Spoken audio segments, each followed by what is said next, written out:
this is the Angry Tom Tom channel, and today a lot of Bitcoin and everything is like minuses.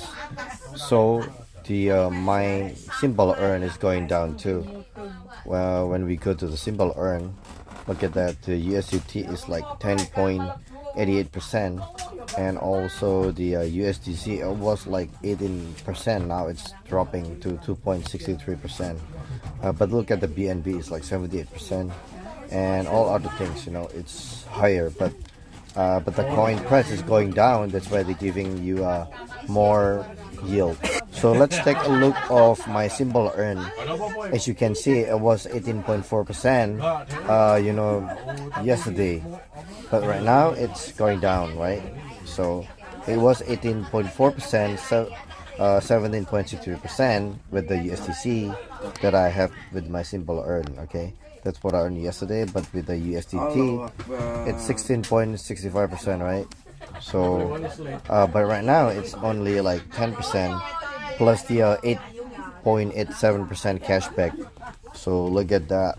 That's for the bonuses. I don't know how to calculate it. It says the match fund can receive bonuses. That's how it is, and that's the percentage. Now everything is like going down, but it's still better than the yield of the government bonds of Indonesia or USD. So now let's take a look what's the difference between the USDC versus USDT. Which one is better? Okay, USDT is been a long time. It has been there since 2014. Okay, it was named Real Coin, and it is owned by Bitfinex, I think Taiwanese maybe. Okay, that's what I read a long time ago. And then there's a USDC which is owned by the Coinbase and Circle. I used Circle before. It's a US company, and Coinbase is like one of the top 2 exchanges in the world, owned by USA, right? Okay, and USDC is more transparent versus the USDT, and if you can see, the market capitalization is higher on the USDT because it has been used for a long time, and then I think it's more liquid too. You can see the composition of the reserve of the USDC is cash 15.4%. The rest of them is short-term US Treasuries, which is 84.6%. But with the USDT, it's like 84.6% is that like cash or short-term US Treasuries, and the rest of them is like Bitcoin 2.9%, which means if the Bitcoin is going down, then it's gonna be hard to maintain the $1 pegging price with the US dollar. Okay, what are the risks?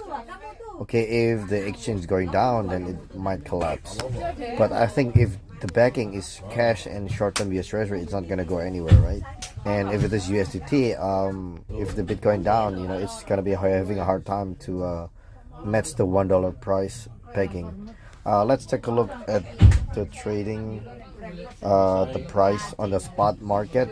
If you take a look at the USDC, see, it is not $1, it is 0.996, 0.997 if you buy right now, which is like you got a discount. I do a trading yesterday, and look at that, I buy around 0.997 and I bought around 1.006, so I'm losing on the spread actually. I was like trying to get the best yield, but you still like get a spread. I mean, it's big if you have like a lot of funds like me. So if you want to exchange your USDC for the USDT, there's a price for it. It's not gonna be $1 to $1, but it's gonna be like there's like the deviation, even though it's close to $1, but it's not $1, so you're gonna get a spread anyways. So that's my USDC. I plan to sell it around $1. I don't know if I'm gonna get filled or not, but if there's like a good chance of the altcoin is going down, I might just get the altcoin.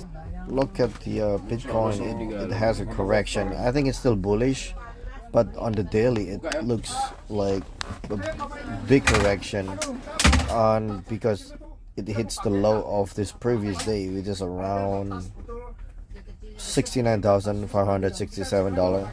It drops all the way, like, oh my goodness, 69 all the way to 65. So it's like, you know, $4,500 like correction. That's insane. And it is followed by all the other altcoin. Look at that. It has like a big correction from, you know, from, I don't know, 80 something, 85 something to 56 cents. I believe it's like 54 cents something, or 55 cents. So it's like a huge percentage going down. Okay, I personally am gonna get the Ondo Finance if it drops to like 40 cents or lower. So this is my ICP. I already sold it like a long time ago when it drops. Okay, that's how it looks. I mean, I'm still bullish. If it just go down to here or to here, I might buy a little bit, you know, like, I don't know, $5,000, something like that. It might be a good investment in the future. But once it breaks below this, it might be questionable. But as long as it's still above this, you can still buy it, even though it's not above the previous year high, around $15, you know. But it might be a good investment in the future. Okay, let's take a look at the coinmarketcap.com. So the market capitalization is $2.4 trillion. Okay, the Bitcoin dominance still 54%, and you can see everything is like on the red. Okay, look at that graph. Everything is like dropping like shit. Oh my goodness. So when everything drops like shit, the simple earn, which is the how you lend, this is the lending rate, everything goes down too. So alright guys, just be careful on the market. If you're on a holiday, just earned it. It's use a simple earn for now, and if there's a discount, you can just get the altcoin too. Look at the BNB. If it drops a lot, then you know you might be able to get it too. Look at the Solana. It's dropping from 180 to 152. It's like a huge correction. We'll see the 24 hours. Look at that. It drops like 28%, 26, 24. Dog Whiff, which is like one of the top meme coin, is like dropping down too. Okay. Alright guys, don't forget to subscribe and stay strong and question everything. I'll see you in the next videos.